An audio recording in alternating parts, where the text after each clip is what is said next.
Now we've turned the panel, the next stage of the project is the stitch support. At the moment, the panel is just lying loose on the display board. It's fine as long as it's lying still like this, but we can't move it or display it upright. So the previous restoration relied on thousands of stitches to hold the panel in place. Our support is going to be slightly different. We're going to use a net overlay laid over the top of the embroidery and stitch through the net into the support board. So that will mean that we don't need to use as many stitches as the earlier restoration did.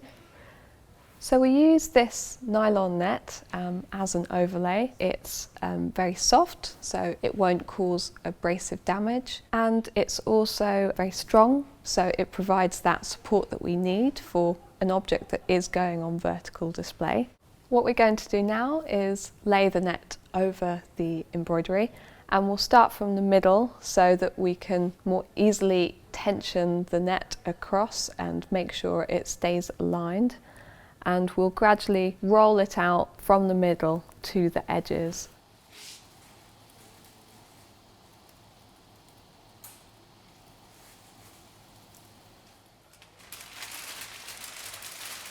We have this very smooth paper over the embroidery at the moment to protect the embroidery from catching on the net before we've positioned it.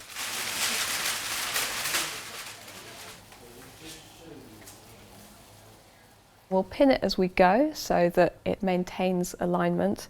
We use these entomological pins to pin the nylon net in place. They're extremely fine, so they don't leave holes or marks in the fabric. Our goal really is to have the net flat and evenly aligned across the whole board. Then when we're happy with its position, we can start the stitching process.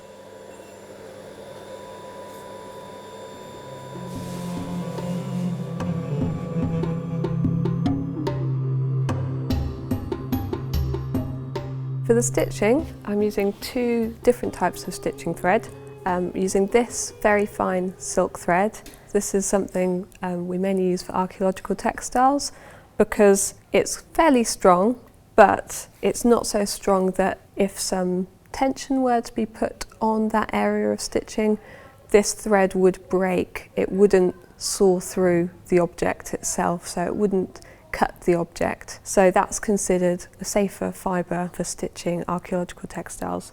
So I'm using that in areas where I need to actually stitch into the embroidery, but mainly I'm using this thread, the polyester, which is a bit stronger, and I'm just using this in areas where I'm not stitching into the textile itself. I'm just stitching around the edge into the net and our display board. So it's not coming into contact with the object, and that risk of cutting the object isn't a factor. The benefits of both of these threads are they're both very fine, so you can't see it from a distance, you can only see the stitches very close up. So it may look a little bit strange, a bit like someone's ponytail. We just happen to use it in this form of a plait for dyeing, so we dye it in batches, and that's just to ensure that it doesn't get tangled up into a big knot in the dye bath. Polyester thread also looks a bit strange. It just happens to come in this woven form. All we do is draw out a thread from the weave of the fabric, and that is our stitching thread. This is a plan showing areas where we've already stitched, so we've got some lines in the central figure and also lines of stitching going around the edges of the damage. And we're working in the middle so that as we go, we make sure that our net doesn't have any ripples in it. It's nice and tight across the surface of the embroidery, and we can, if we do have any ripples, we can smooth them out as we go and pin them in place. And the very last thing we'll do is stitch the edge of the net all the way around the board.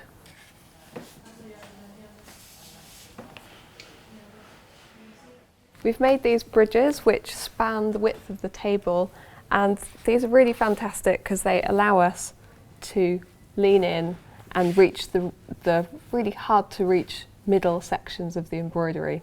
So I'll start by threading my needle. I'm using a curved needle because the textile is flat. We can't bend the textile around our needle as you would do in dressmaking. So the curved needle means that we can just stitch into the object. We don't need to move the textile at all, and the needle bends around it for us. I've got my thread here. There's this little ball of paper I've attached to the end of my thread. You can see lots of them dotted around already on the embroidery where we've already stitched. And this simply acts as a marker to show where you've already stitched, and we'll go back afterwards and cut them off. So now I've just started my line of stitching to secure this area here. So I've secured my thread and I've got my little ball of tissue paper here showing me where my stitching line has begun, and I'm just stitching through the hemp lining, just doing small running stitches along the edge.